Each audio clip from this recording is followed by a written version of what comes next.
जय Siya Ram to all. आज का हमारा टॉपिक है mathematical form of Bohr atomic model.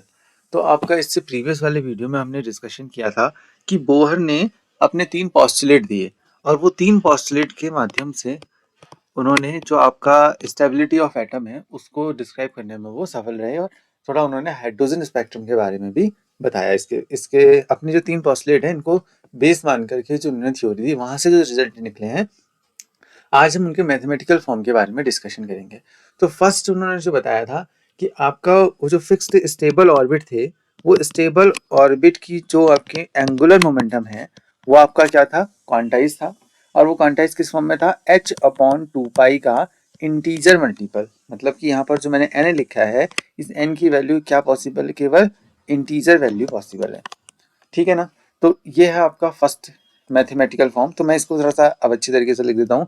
Angular momentum L equal to आपको बताइए mvr इक्वल टू हो जाएगा nh/2 ये इक्वेशन नंबर क्या हो गई, 1 हो गई। सेकंड जो इक्वेशन है वो कहाँ से आएगी आपकी, क्योंकि वो सर्कुलर मोशन कर रहा है। जो इलेक्ट्रॉन है वो क्या कैसा मोशन कर रहा है, सर्कुलर मोशन। तो जब सर्कुलर मोशन करेगा तो उस पे सेंट्रीपिटल फोर्स लगेगा। तो वो सेंट्रीपिटल फोर्स कौन प्रोवाइड कराएगा, वो कराएगा आपका इलेक्ट्रोस्टैटिक फोर्स। तो सेंट्रीपिटल फोर्स की जो वैल्यू है, सेंट्रीपिटल फोर्स ये किसके इक्वल हो जाएगा, आपका इलेक्ट्रोस्टैटिक फोर्स। ठीक है। तो हम सेंट्रीपिटल फोर्स जानते ही हैं कि mv²/r होता है और ये किसके इक्वल हो जाएगा, आपका इलेक्ट्रोस्टैटिक फोर्स। अब इलेक्ट्रोस्टैटिक फोर्स अगर मुझे कैलकुलेट करना है तो ये भी देखो कितना इजी है। ये आपका कोई एटम है, इस एटम में यहाँ पर क्या होगा, न्यूक्लियस है और इस न्यूक्लियस पे चार्ज कितना होगा, Z। अगर इसमें इसका एटॉमिक नंबर है तो ZE न्यूक्लियस पे कितना होगा, चार्ज होगा। और एक इलेक्ट्रॉन पे चार्ज कितना है, E है।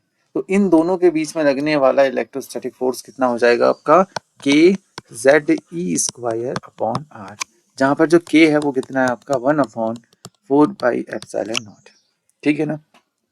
ये बन गई हमारी इक्वेशन नंबर 2। अब देखो हम क्या करते हैं, सबसे पहले काम करेंगे हम या तो यहाँ से r निकालेंगे या तो v निकालेंगे। तो मैं क्या करता हूँ कि यहाँ से r की वैल्यू निकालता हूँ और इस वाले में सब्स्टिट्यूट कर देता हूँ। तो r यहाँ से क्या हो जाएगा, देखो r की वैल्यू हो जाएगी आपकी r इक्वल टू nh/2πmv। ये mv कहाँ चले जाएगा, नीचे आ जाएगा। तो देखो यहाँ से r की वैल्यू निकली और उस r की वैल्यू हम कहाँ रख देंगे, अच्छा यहाँ पर एक चीज होती है r स्क्वायर होता है। ठीक है ना। अब इस r स्क्वायर से ये r भी कट गया तो ये बचा, थोड़ा सा इसको सिंप्लीफाई लिख लेते हैं, mv² इक्वल टू kZe²/r हो गया। तो यहाँ से आपका r इक्वल टू है kZe²/mv²। अब r की वैल्यू मैंने क्या भी निकाली है, nh/2πmv। तो ये हम रख देते हैं nh/2πmv इक्वल टू kZe²/mv²।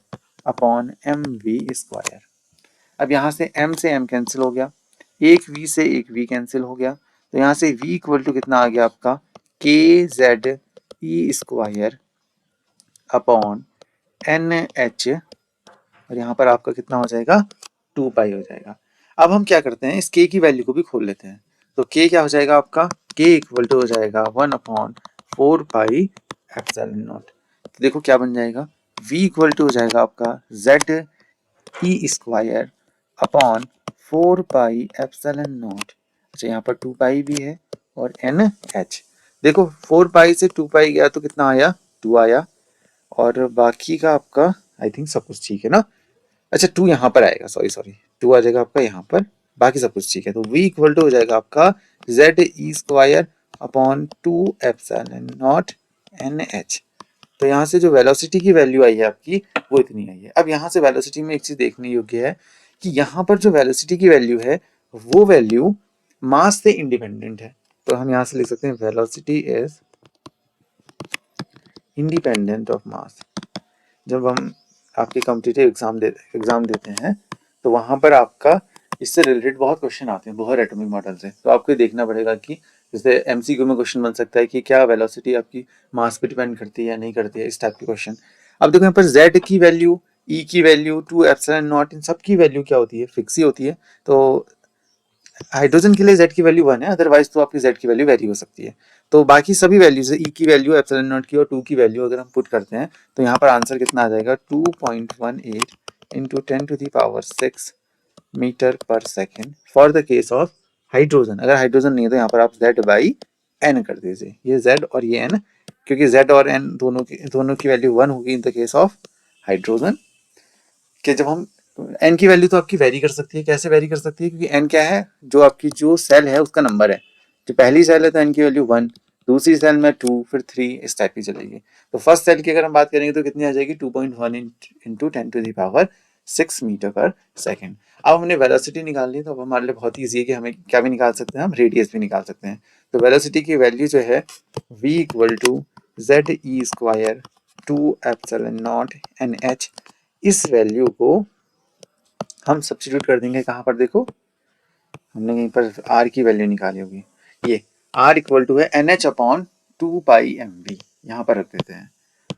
तो ये जाएगा आपका r equal to NH upon 2πmv, और यहाँ से आपका r इक्वल टू हो जाएगा कितना, r equal to NH upon 2πm into v की वैल्यू कितनी आ गई हमारे पास, ZE स्क्वायर 2ε0NH। थोड़ा सा इसको हम सिंप्लीफाई करते हैं, देखो क्या क्या कट रहा है। तो n स्क्वायर बन जाएगा आपका, h का भी स्क्वायर बन जा रहा है, 2 से 2 गया, बचा आपका एप्सिलॉन नॉट, नीचे बचा पाई m ZE स्क्वायर। एक बार फिर से मैच कर लेते हैं, n square h square epsilon not pi m ZE square, हाँ बिल्कुल ठीक है। तो r की वैल्यू आपकी क्या आ गई, ये आ गई। तो ये वैल्यू निकालने को भी आती है कभी कभी एग्जाम में। तो यहाँ से हमने अच्छा, अगर हम इन सब की वैल्यू पुट कर दें, एप्सिलॉन नॉट h इन सब की वैल्यू पुट कर दें, तो r की वैल्यू यहाँ पर सॉल्व करने के बाद कितना आता है फाइनली इसका आंसर आता है आपका 5.13 into n square upon z, n square upon z। अब ये आपका किस में आ जाएगा, जैसे अगर 0.53 करते तो एंगस्ट्रॉम में आता। अगर मैं इसको कभी कभी ऐसा भी लिखा था, जो आपकी बुक्स होंगी उन बुक्स में ऐसा भी लिखा था 0.153 इंटू इतना एंगस्ट्रॉम, और एक एंगस्ट्रॉम आपको पता है कितना होता है 10⁻10 मीटर। तो अब यहाँ से बहुत सारे इनके जो अलग अलग वैल्यूज है उनको आप कैलकुलेट कर सकते हो, मतलब अलग अलग यूनिट में, ठीक है ना। तो ये हमने क्या कैलकुलेट कर दिया, रेडियस निकाल दिया और वेलोसिटी निकाल दिया। थोड़ा वीडियो लंबा हो गया है तो इसलिए हम नेक्स्ट वाले वीडियो में हम एनर्जी निकालेंगे इसकी।